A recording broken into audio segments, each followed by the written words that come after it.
महाराष्ट्र के चुनाव के पहले महाराष्ट्र में एकनाथ शिंदे की सरकार ने जनता को लुभाने के लिए कई मुफ्त में पैसे देने वाली योजनाओं का अनाउंसमेंट किया था, जिसका फायदा उन्हें चुनाव में भी हुआ और सरकार भी उनकी बन गई। लेकिन अब सरकारों की इन्हीं मुफ्त वाली योजनाओं को लेकर आरबीआई ने बड़ी चिंता व्यक्त की है। आरबीआई ने एक स्टडी के माध्यम से यह कहा है कि ऐसी ही अगर फ्रीबीज की योजना शुरू रहती है तो राज्य संकट में आ जाएगा और सिस्टम पूरी तरह से गिर जाएगा। जिसके बाद ये सवाल उठने लगे हैं कि क्या महाराष्ट्र में बीजेपी को सत्ता में वापसी दिलाने वाली मुख्यमंत्री माझी लाड़की बहन योजना बंद कर दी जाएगी। आखिर क्या है आरबीआई की ये रिपोर्ट, इसकी पूरी जानकारी आपको इस वीडियो में देंगे। नमस्कार, आप देख रहे हैं लोकमत हिंदी। मेरा नाम है सोनू कनौजिया। महाराष्ट्र में लोकसभा चुनाव के वक्त बीजेपी की अगुवाई वाली महायुति को बड़े पैमाने पर झटका लगा था, जिसके बाद महाराष्ट्र सरकार ने राज्य की जनता को लुभाने के लिए फ्रीबीज वाली योजनाओं का अनाउंसमेंट कर दिया था, जिसमें मध्य प्रदेश की लाडली बहन योजना की तर्ज पर मुख्यमंत्री माझी लाड़की बहन योजना, किसानों के लिए शेतकरी सम्मान निधि और स्टूडेंट्स के लिए कई योजनाओं का अनाउंसमेंट किया गया था। इस योजना में सबसे ज्यादा चर्चा मुख्यमंत्री लाड़की बहन योजना की हुई थी, जिसके तहत राज्य की करीब 2.5 करोड़ महिलाओं को उनके खाते में हर महीने 1500 रुपए जमा करने की बात कही गई थी। सरकार ने करीब 7,500 रुपए प्रत्येक महिलाओं के अकाउंट में जमा भी किए हैं। अब नई सरकार में ये राशि 2100 रुपए करने की बात कही गई है। सरकार का कहना है कि उसने इस योजना के लिए 45,000 करोड़ रुपए का आवंटन किया है, लेकिन अब आरबीआई ने ऐसी ही कई सारी योजनाओं को लेकर चिंता जताई है। क्या है आरबीआई की ये रिपोर्ट, ये आपको बता देते हैं। हाल ही में आरबीआई ने राज्य वित्त 2024-2025 के बजट का एक अध्ययन नाम से एक रिपोर्ट प्रकाशित की है। इसमें कहा गया है कि किसानों की कर्ज माफी, मुफ्त में बिजली, अकाउंट में पैसे और ट्रांसपोर्ट की सुविधाएं मुफ्त में उपलब्ध कराने से सामाजिक एवं आर्थिक क्षेत्र की बुनियादी ढांचे के लिए जरूरी संसाधन खत्म हो जाएंगे। यानी कि ऐसे फैसलों से सरकारी खजाना खाली हो जाएगा और बुनियादी चीजों के निर्माण के लिए पैसे खत्म हो जाएंगे।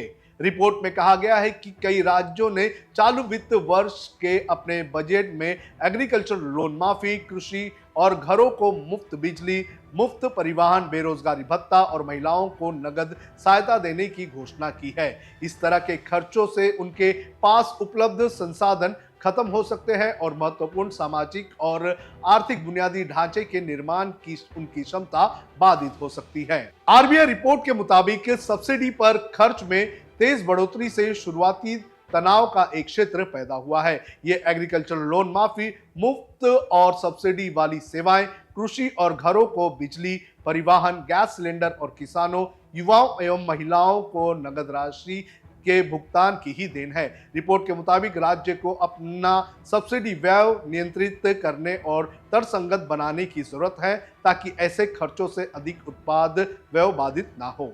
आरबीआई के अध्ययन के अनुसार उच्च ऋण जीडीपी अनुपात, बकाया गारंटी और बढ़ते सब्सिडी बोझ के कारण राज्यों को विकास और पूंजीगत खर्च पर अधिक जोर देते हुए राजकोषीय मजबूती की राह पर बने रहने की जरूरत है। इसके अलावा व्यय की गुणवत्ता में सुधार भी जरूरी है। हालांकि राज्यों की कुल बकाया देनदारी मार्च 2024 के अंत में 28.5 पर आ गई है, जबकि मार्च 2021 के अंत में ये जीडीपी का 31% था। क्या बंद होगी लाड़की बहन योजना, ये भी आपको बता देते हैं। आपको बता दें कि महाराष्ट्र राज्य में 4.7 करोड़ महिला मतदाता हैं और राज्य सरकार करीब 2.5 करोड़ महिलाओं को लाड़की बहन योजना के अंतर्गत हर महीने 1500 रुपए देती है। नवंबर तक इसके पैसे महिलाओं के अकाउंट में आ गए हैं और दिसंबर के महीने के पैसे कुछ ही दिन में आ जाएंगे, ऐसा देवेंद्र फडणवीस ने कुछ ही दिन पहले हुए शीतकालीन सत्र के दौरान कहा था। 1500 रुपए के हिसाब से राज्य ने 45,000 करोड़ रुपए का आवंटन इस योजना के लिए किया था, लेकिन अब इसे बढ़ाकर 2100 रुपए करने के वादे से राज्य पर 63,000 करोड़ रुपए का बोझ बढ़ जाएगा।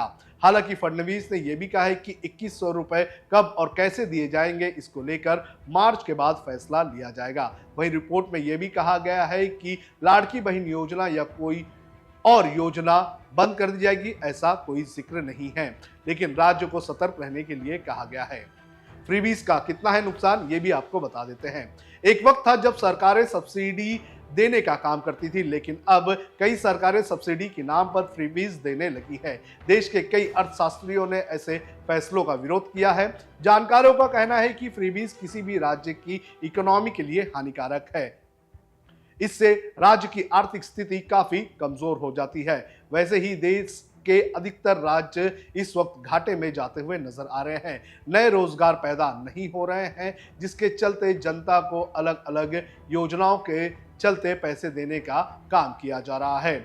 आपको बता दें कि भारत जैसे देश में फ्रीबीज का काफी भयानक असर हो सकता है। आरबीआई के पूर्व गवर्नर डी सुब्बा राव ने एक बयान देते हुए कहा था कि अब वक्त आ गया है कि सरकारें जनता को यह भी समझाएं कि फ्रीबीज के कितने नुकसान हो सकते हैं। आपको बता दें कि पॉलिटिकल पार्टियां चुनाव जीतने के लिए मुफ्त में बिजली, पानी, अकाउंट में पैसे, कर्ज माफी जैसे ऐलान कर देती है, लेकिन बाद में इसकी कीमत मिडिल क्लास और लोअर क्लास को चुकाना पड़ता है। जितनी ज्यादा मुफ्त वाली योजना, उतना ही असर मिडिल और लोअर क्लास पर टैक्स के रूप में पड़ता है। इतना ही नहीं, फ्रीबीज की वजह से हॉस्पिटल्स, रोड्स, रेल रूट जैसी बुनियादी सुविधा जो है वो ठीक से निर्माण नहीं हो पाती है और सरकार का पूरा पैसा कर्ज वापस करने में ही चला जाता है।